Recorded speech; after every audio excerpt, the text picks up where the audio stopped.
Hey, this is Andrew Lim inviting you to go out on the limb. So I finally got to Ghent from Bruges, and that's actually, I'm really excited because a lot of people say they actually like Ghent more than Bruges. Don't know much about the city, to be honest with you. Haven't had time to research it, but I know there's actually a lot of university students here, so it's time to, pretend to be really young and binge drink maybe. But anyways, come go out on the limb with me in Ghent and see what we can explore.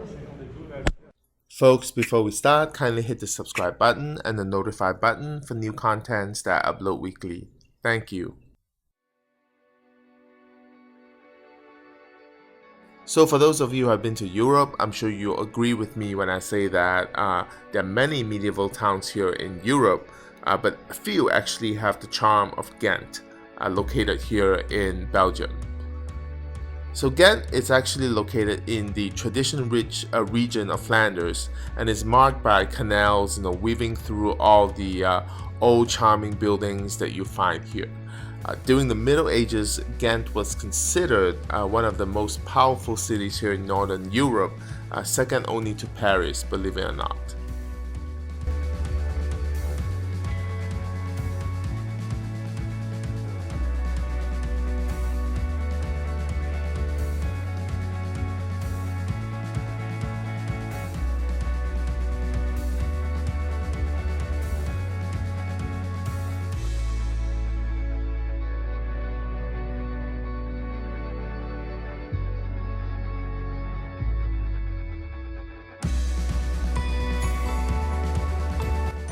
So the city center itself is entirely car-free, and in fact, it's the largest car-free zone here in Belgium, so that travelers like me can actually stroll along the cobblestone streets and explore the tiny alleyways without being worried of being run down by a car.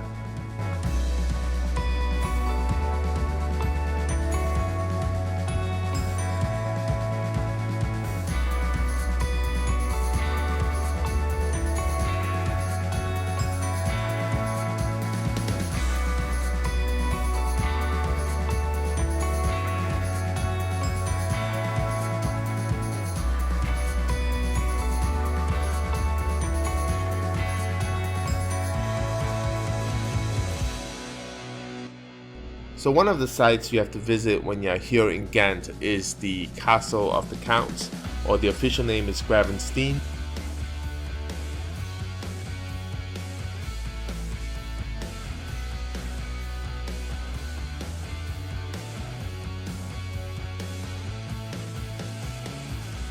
The castle was actually built in 1180 by Count Philip of Alsace. It was supposedly modeled after castles that the Count himself encountered during the Second Crusade. Today, the castle is home to a museum that showcases all the horrifying devices used in the past on victims who were subjected to gruesome torture. Yeah, the Count was pretty screwed up, I guess, in the head in terms of wanting to actually torture people.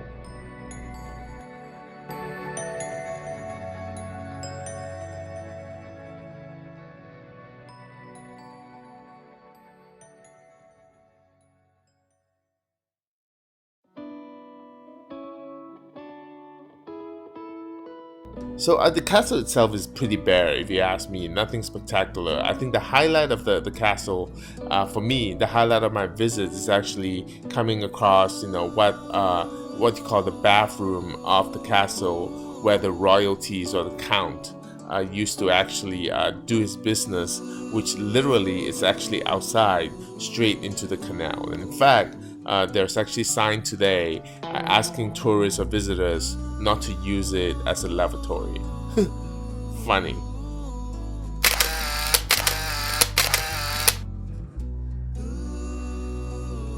The Belfry of Ghent is a spot that you should not miss when you are visiting Ghent.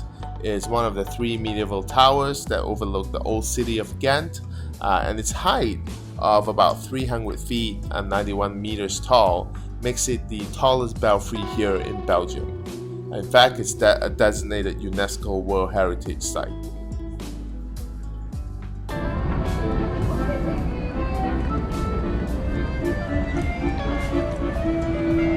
Congratulations!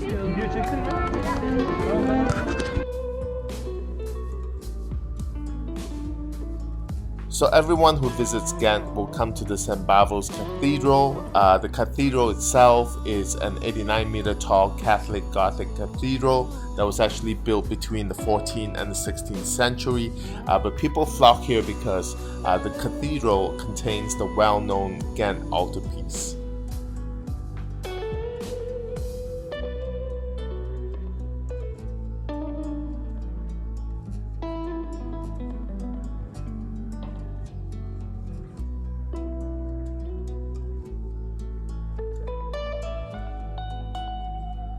So the famous Ghent Altarpiece, understandably the most stolen artwork in history painted, that is painted by the Van Eyck brothers. I hope I pronounced their name correctly.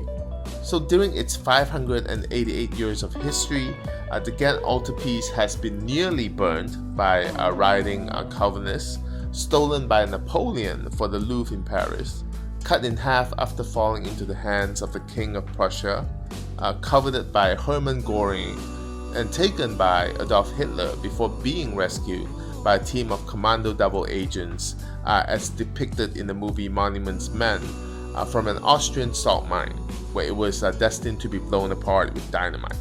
So yes, it's worth coming, definitely worth coming to Ghent just to admire the Ghent Altarpiece up close.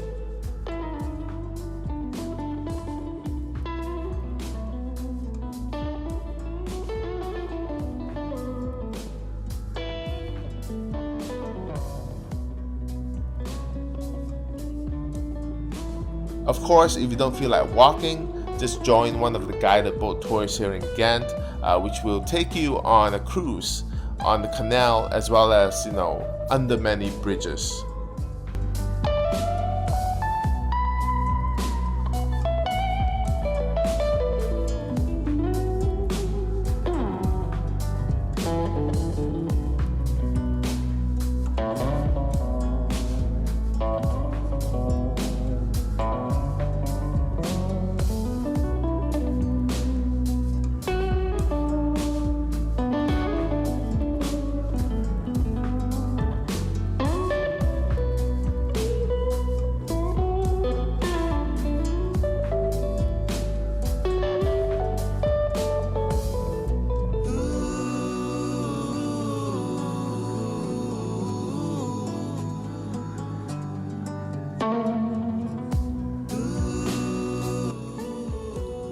So overall, Ghent is a really quaint city that you can actually explore on foot.